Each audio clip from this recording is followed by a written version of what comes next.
یہ ساری چیزیں ڈالی ہیں جو آپ کو ہم نے بتائی تھیں، اور بہت ہی آسان ہے جیسے کہ ترکیب آپ لوگوں کو پتہ ہے. اور جاتے جاتے چونکہ میرے جانے کا ٹائم ہو گیا ہے، میں آپ لوگوں کو پھر بتاتی چلوں کہ وہ تمام لوگ جو کہ ڈائبٹک ہیں یا وہ لوگ جو کہ شوگر فری چیزیں کھانا زیادہ پسند کرتے ہیں اور ان کو مجبوراً پھیکی چائے، پھیکی کافی، پھیکی دہی، پھیکی پھینیاں کھانی پڑتی ہیں، وہ سکرال استعمال کریں. سکرال کا ایک ڈراپ جو ہے پوری 1 چمچے چینی کے برابر ہے اور 0 کیلوریز کے ساتھ ہے. تو اگر ہمیں یہ چیز موجود ہے یہاں پر تو پھر ہم اپنی زندگی سے مٹھاس کیوں نکالیں؟ آپ سحری میں، افطاری میں، شربت میں، سیریل میں، دہی میں، دودھ میں، پھینیوں میں اس کو ڈال کے اپنی زندگی میں مٹھاس برقرار رکھ سکتے ہیں. اور میرے جانے کا ٹائم ہو گیا ہے تو میں چاہوں گی کہ عمران آپ کے سپرد اب عہد رمضان اکیلے آپ تمہارے حوالے وطن ساتھی. ہاں بالکل، اور میری طرف سے اللہ حافظ. اللہ حافظ ویریا، thank you so much for being with us. اب ہم چلیں گے مرکز دو جہاں میں زیارت کے سیگمنٹ میں. زیارات میں ہم آپ کو مقام مقدسہ جو آج دکھا رہے ہیں وہ ہے بئر عثمان. یہ وہ کنواں ہے جو حضرت عثمان نے ایک یہودی سے منہ مانگے داموں خریدا تھا. آئیے چلتے ہیں اور سعود قاسمی صاحب سے کنویں کی زیارت کریں. السلام علیکم ناظرین. رمضان المبارک کے اس برکت مہینے میں ایک دفعہ پھر میں سعود قاسمی آپ کے سامنے کھڑا ہوں، اور جس مقام پر میں کھڑا ہوں، جس جگہ کی میں آپ کو زیارت کرواؤں گا، یہ حضرت سلمان فارسی رضی اللہ تعالیٰ عنہ کے باغات ہیں. جی ناظرین، یہ وہی جگہ ہے جہاں میرے آقا محمد مصطفیٰ صلی اللہ علیہ وآلہ وسلم نے اپنے مبارک ہاتھوں سے کھجور کے درخت لگائے. آئیے ناظرین چل کے آپ کو زیارت کراتا ہوں باغات کی. حضرت سلمان فارسی رضی اللہ تعالیٰ عنہ ایران کے شہر اصفہان کے ایک گاؤں روزبہ میں پیدا ہوئے. پہلے آپ رضی اللہ تعالیٰ عنہ نے عیسائیت اختیار کی اور حق کی تلاش جاری رکھی. ایک عیسائی راہب نے انہیں بتایا کہ ایک سچے نبی کی آمد قریب ہے جس کی پیشن گوئی پرانی مذہبی کتابوں میں موجود ہے. اس با علم راہب نے نبی کا حلیہ مبارک اور مدینہ شریف کے بارے میں بھی بتایا جو اس وقت یثرب کہلاتا تھا. یہ جاننے کے بعد حضرت سلمان فارسی رضی اللہ تعالی عنہ نے مدینہ تشریف لانے کی کوششیں شروع کر دی. مدینہ شریف کے راستے میں ان کو ایک عرب بدوی گروہ نے دھوکے سے ایک یہودی کے ہاتھ غلام کے طور پر بیچ دیا. یہ یہودی مدینہ شریف میں رہتا تھا. چنانچہ حضرت سلمان فارسی رضی اللہ تعالی عنہ مدینہ شریف پہنچ گئے اور اس یہودی کے باغ میں سخت محنت پر مجبور ہو گئے. کچھ عرصے بعد انہوں نے سنا کہ سرکار دو عالم صلی اللہ علیہ وآلہ وسلم مکہ شریف سے ہجرت کر کے مدینہ شریف تشریف لائے ہیں. حضرت سلمان فارسی رضی اللہ تعالیٰ عنہ نے ان کی خصوصیات سے فوراً پہچان لیا کہ یہی اللہ کے سچے نبی ہیں. انہوں نے مہر نبوت بھی ملاحظہ کی اور اسی وقت انہوں نے اسلام قبول کر لیا. حضرت سلمان فارسی رضی اللہ تعالیٰ عنہ کو غلامی سے آزادی دلانے کے لیے رسول پاک صلی اللہ علیہ وآلہ وسلم نے خود اپنے ہاتھ مبارک سے کھجور کے درخت بوئے جس کا مقصد یہودی کی شرط پوری کرنا تھا. یہ باغ جو 3 سال میں لگنا تھا نبی کریم صلی اللہ علیہ وآلہ وسلم کی برکت سے چند ماہ میں ہی مکمل باغ بن گیا اور اس کے درخت اسی سال پھل دینے لگے اور یوں اس یہودی کی غلامی سے حضرت سلمان فارسی رضی اللہ تعالیٰ عنہ رہا ہوئے. آپ رضی اللہ تعالیٰ عنہ کے متعلق نبی پاک صلی اللہ علیہ وآلہ وسلم نے ارشاد فرمایا، سلمان ہمارے اہل بیت میں سے ہیں، اور اس بات کو سلمان فارسی نے پورا کر دکھایا. اور آج مدینہ منورہ میں پھل دیتا ہے یہ باغ. آپ کے نام سے منسوب تمام زائرین کی توجہ کا مرکز ہے. جی تو ناظرین، جس مقام کی میں نے آپ کو زیارت کرائی یقیناً آپ دیکھ کر محظوظ بھی ہوئے ہوں گے اور خوش بھی ہوئے ہوں گے. انشاءاللہ اگلی زیارت کے لیے روانہ ہو رہا ہوں میں اور آپ سے اگلی زیارت میں ملاقات ہوگی.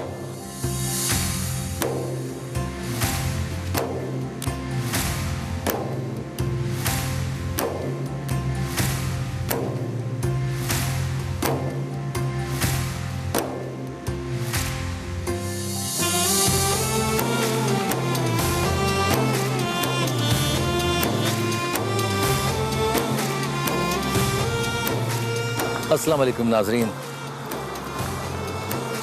جس طرح سے میں آپ کو پچھلی زیارتیں کروا رہا تھا اسی طرح سے میں ایک اور مقام پہ پہنچا ہوں. یہ بیر عثمان ہے، بیر ایمان ہے. بیر جس کے معنی کنویں کے ہیں. یہ اتنا مبارک کنواں ہے. اس کنویں کو یاد کرتے ہوئے میں تاریخ کے اوراق میں کھو جاتا ہوں اور میری نگاہیں عہد رسالت میں چلی جاتی ہیں. جب آقا کریم صلی اللہ علیہ وآلہ وسلم مدینہ تشریف لائے تو اہل مدینہ نے آپ صلی اللہ علیہ وآلہ وسلم کا شاندار استقبال کیا. مسلمانوں کی آمد سے قبل یہاں یہودی مقیم تھے جو ہر وقت اپنی شرارتیں کرتے تھے. مسلمان جب یہاں پہنچے تو یہود کے تمام عزائم خاک میں مل گئے. اتفاق سے مدینہ کے وسط میں صرف ایک ہی کنواں واقع تھا جو ایک یہودی کی ملکیت تھا. مسلمان جب مدینے پہنچے تو اس یہودی نے اپنی روایتی سازش کا غبار نکالتے ہوئے مسلمان پر کنویں سے پانی لینا بند کر دیا. اس پر نبی کریم صلی اللہ علیہ وآلہ وسلم نے فرمایا جو شخص اس کنویں کو خریدے گا میں اسے جنت کی بشارت دیتا ہوں. اس پر نبی کریم صلی اللہ علیہ وآلہ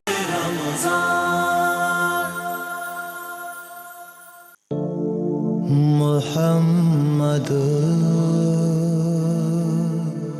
سید الکونین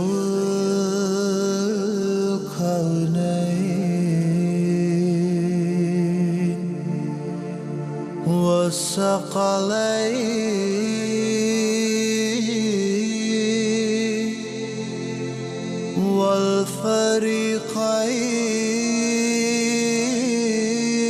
والفریقین من عرب ومن عجم.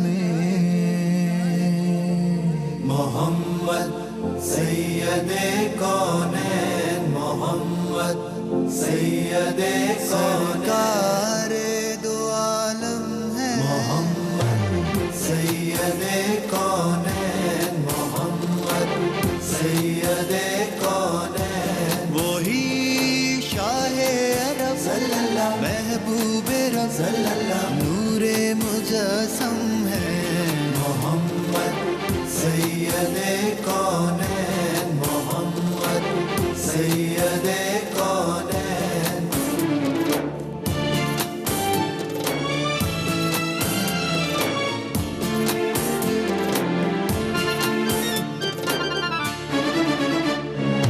جاءت لدعوتي أشجار ساجدة تمشي إليه على ساق بلا قدم. چلے اشجار بھی سجدہ کنا ان کے اشارے پر خرا میں. بے قدم مدنہ سائق اعجاز پیغمبر. محمد سید کونین، محمد سید کونین. وَكُلُّهُمْ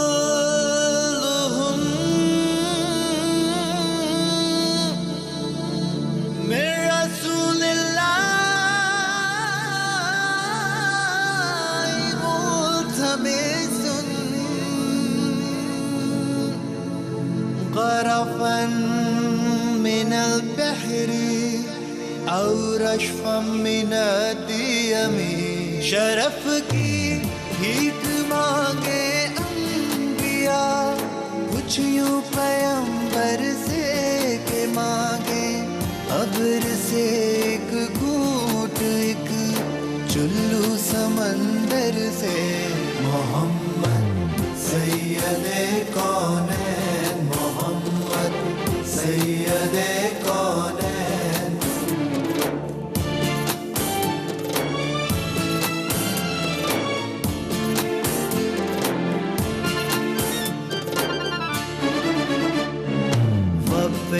ترقى إلى أن نلت منزلة